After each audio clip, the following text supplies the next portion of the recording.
என் மனைவியின் ஃபோனுக்கு தினமும் இரவு 9 மணிக்கு வந்த அந்த ஒரு கால் என் வாழ்க்கையே மாற்றிவிட்டது. என் பெயர் செந்தில். திருமணமாகி 3 வருடங்கள் ஆகிவிட்டன. என் மனைவி நந்தினி. எங்களுக்குள் பெரிய சண்டையோ பிரச்சனையோ எதுவும் இல்லை. சாதாரணமாக வாழ்ந்து கொண்டிருந்தோம். ஆனால் 2 மாதங்களுக்கு முன்பு ஒரு விஷயம் என் கவனத்துக்கு வந்தது. தினமும் இரவு சரியாக 9 மணிக்கு நந்தினியின் ஃபோனுக்கு ஒரு கால் வரும். 1 நாள் அல்ல, 2 நாள் அல்ல, தினமும். அந்த கால் வந்ததும் அவள் என்னிடம் பேசி கொண்டிருந்தாலும் எழுந்து சென்று விடுவாள். மொட்டை மாடி, வாசல் அல்லது சமையலறை எங்கேயாவது தனியா போய் பேசுவாள்.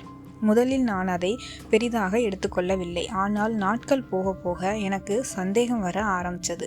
ஒரு நாள் இரவு, யாரு தினமும் இந்த நேரத்தில் ஃபோன் பண்ணுறது அப்படின்னு கேட்டேன். நந்தினி ஒரு நொடி திகைத்தாள். பிறகு சிரித்தபடி, என் பள்ளிக்கூடம் படித்த பழைய தோழி என்றாள். எனக்கு அந்த பதில் திருப்தி அளிக்கவில்லை. ஆனால் அதற்கு மேல் நான் எதுவும் கேட்கவும் இல்லை. அடுத்த சில நாட்கள் அவளை கவனிக்க ஆரம்பித்தேன். எப்போதும் ஏதோ ஒரு யோசனையிலே இருந்தாள். சில நேரங்களில் தனியாக அழுவாள். நான் பார்த்தால் உடனே முகத்தை திருப்பிக் கொள்வாள். ஒரு நாள் காலை அவள் குளிக்க சென்றிருந்தாள். அப்போது அவளுடைய ஃபோன் ஒலித்தது. திரையை பார்த்தேன். ஒரு நொடி என் இதயம் நின்றுவிட்டது. அதில் வந்த பெயர் கணவர் என்று இருந்தது. நான் தான் அவளுடைய கணவன். அப்படி இருக்க யாரை கணவர் என்று பதிவு செய்து வைத்திருக்கிறாள்? கால் கட்டாகிவிட்டது. நான் ஃபோனை திறக்க முயற்சி செய்தேன். Password lock. அந்த நாள் முழுவதும் எனக்கு வேலை ஓடவில்லை. என் மனசு முழுக்க சந்தேகம். ஒருவேளை நந்தினிக்கு வேறு யாராவது இருக்கிறார்களா? அந்த எண்ணமே என்னை கொன்றது. அடுத்த நாள் அலுவலகத்திற்கு விடுமுறை போட்டுவிட்டு நந்தினியை பின்தொடர்ந்தேன். அவள் பேருந்தில் ஏறி நகரத்திற்கு சென்றாள். நான் பின்னாலேயே சென்றேன். அவள் ஒரு சிறிய ஆசிரமத்திற்குள் நுழைந்தாள். அங்கே சுமார் 7 வயது இருக்கும் ஒரு சிறுவன் ஓடி வந்து அவளை கட்டிப்பிடித்தான். அதை பார்த்ததும் நான் அதிர்ந்தேன். நந்தினி அவனை அணைத்து கொண்டு அழ ஆரம்பித்தாள். பிறகு அவனுக்கு இனிப்பு வாங்கி கொடுத்தாள். அவனுடன் அரை மணி நேரம் பேசினாள். பிறகு திரும்ப வீட்டுக்கு வந்துவிட்டாள். என் தலையை சுற்றியது. அந்த சிறுவன் யார்? ஏன் நந்தினி அவனை பார்த்ததும் அழுகிறாள்? அந்த இரவு எனக்கு தூக்கமே வரவில்லை. மறுநாள் இரவு 9 மணி மீண்டும் கால் வந்தது. இந்த முறை நான் கவனமாக இருந்தேன். நந்தினி குளியல் அறைக்குள் சென்றிருந்தாள். ஃபோன் மேஜையில் இருந்தது. கால் வந்தது. நான் உடனே எடுத்தேன். ஹலோ என்று சொன்னேன். மறுமுனையில் ஒரு சிறுவனின் குரல். அம்மா, நாளைக்கும் வருவீங்களா? என் கை ஒரு நிமிடம் நடுங்கியது. அம்மா? அவன் யாரை அம்மா என்று கூப்பிடுகிறான்? அந்த நேரத்தில் நந்தினி ஓடி வந்தாள். ஃபோனை பிடுங்கி கொண்டாள். அவளது கண்களில் ஒரு பயம். நீங்க ஏன் ஃபோனை எடுத்தீங்க என்று கேட்டாள். அவன் யார் என்று நான் கேட்டேன். நந்தினி அமைதியாக நின்றாள். சில நிமிடங்கள் எதுவும் பேசவில்லை. பிறகு மெதுவாக அழ ஆரம்பித்தாள். நான் உங்ககிட்ட ஒரு உண்மையை மறைச்சிட்டேன் என்றாள். அன்று இரவு அவள் வாழ்க்கையில் மறைத்து வைத்திருந்த உண்மையை சொல்ல ஆரம்பித்தாள். அவரோட பேர் அருண் என்று ஆரம்பித்தாள். 10 வருடங்களுக்கு முன்பு நான் ஒரு தனியார் நிறுவனத்தில் வேலை பார்த்து கொண்டிருந்தேன். அங்குதான் அருணையும் சந்தித்தேன். முதலில் நட்பு, பிறகு காதல். 2 வருடங்கள் காதலித்தோம். 2 வீட்டாரிடமும் பேசி திருமணம் செய்யவும் முடிவு செய்திருந்தோம். அருண் அவங்க வீட்டில் எங்களது காதல் திருமணம் பற்றி பேச முயற்சி செய்தார். அருண் வீட்டில் சம்மதிக்கவில்லை. அவர் அப்பா காதல் திருமணம் என்றால் வீட்டை விட்டு வெளியே போ என்று சொல்லிவிட்டார். அவரும் வேறு வழியின்றி எனக்காக வீட்டை விட்டு வந்துட்டாங்க. என் வீட்டிலும் அருணை திருமணம் செய்த ஒத்துக்கல. என்ன செய்வது என்று தெரியாமல் நானும் அவரும் வீட்டாரை எதிர்த்து திருமணம் செய்ய முடிவு செய்தோம். நான் அவருக்காக பேருந்து நிலையம் அருகே காத்திருந்தேன். 2 சக்கர வாகனத்தில் அருண் வரும்போது என் கண்முன்னே லாரி மோதி அந்த இடத்திலேயே மரணமடைந்தார். என்னால் தாங்கிக் கொள்ள முடியவில்லை. விபத்து நிகழ்ந்த அந்த நொடி நானும் மயக்கமடைந்தேன். நான் கண்முழித்து பார்க்கும் பொழுது மருத்துவமனையில் இருந்தேன். என் அருகே என் பெற்றோர். நான் வீட்டை விட்டு வெளியே போனது அருண் மரணம் தெரிந்து மிகுந்த கோபத்துடன் இருந்தார்கள். அருண் விபத்தில் சிக்கி இறந்து விட்டதை நினைத்து கதறி அழுதேன். அப்போதுதான் எனக்கு இன்னொரு அதிர்ச்சியும் காத்திருந்தது. நான் கர்ப்பமாக இருந்ததாக என்னை பரிசோதித்த மருத்துவர் கூறினார்.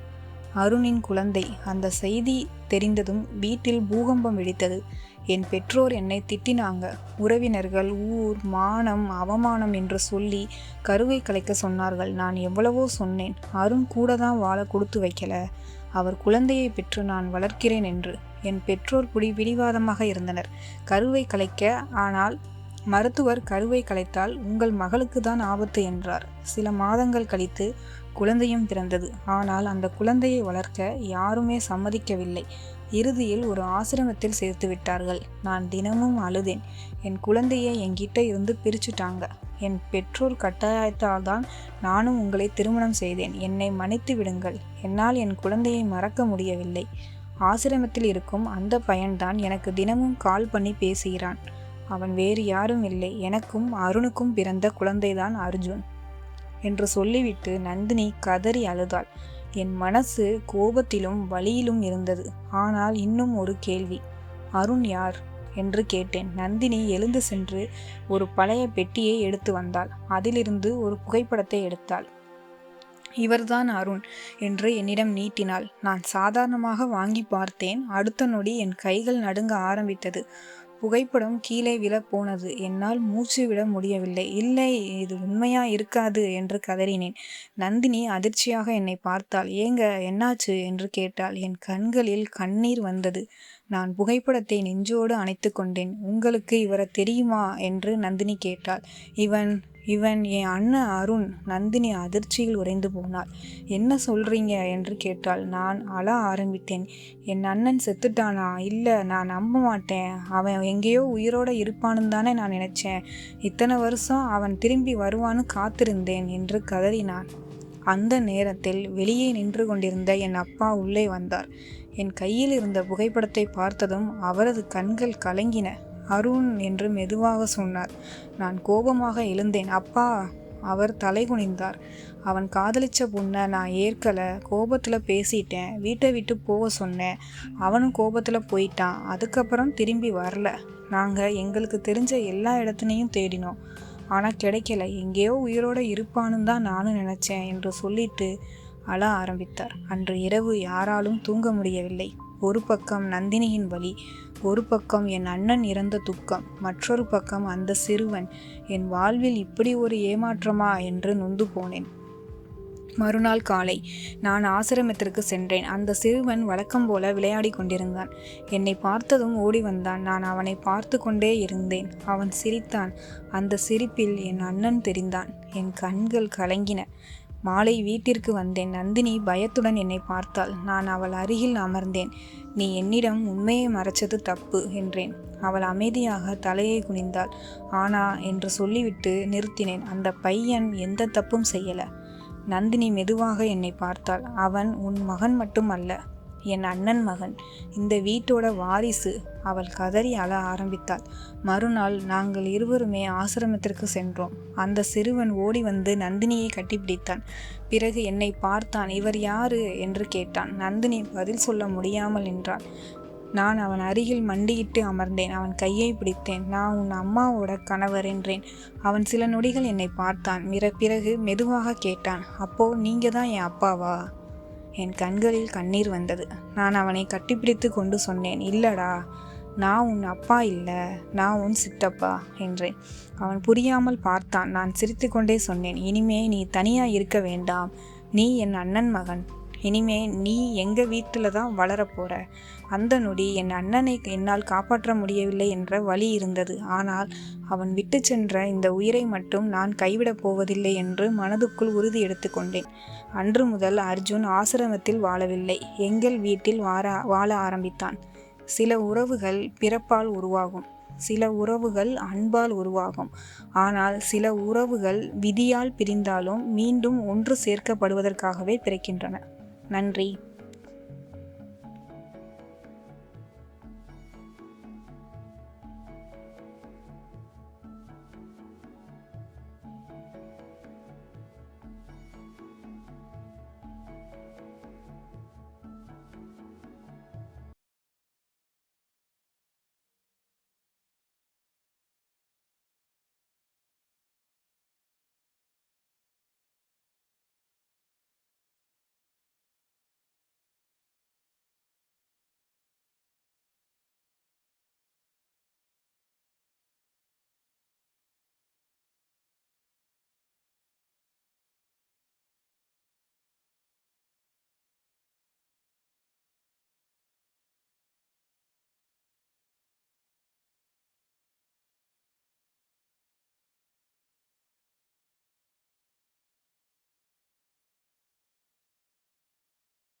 वीडियोस बनाने हैं, फिल्मोरा है ना।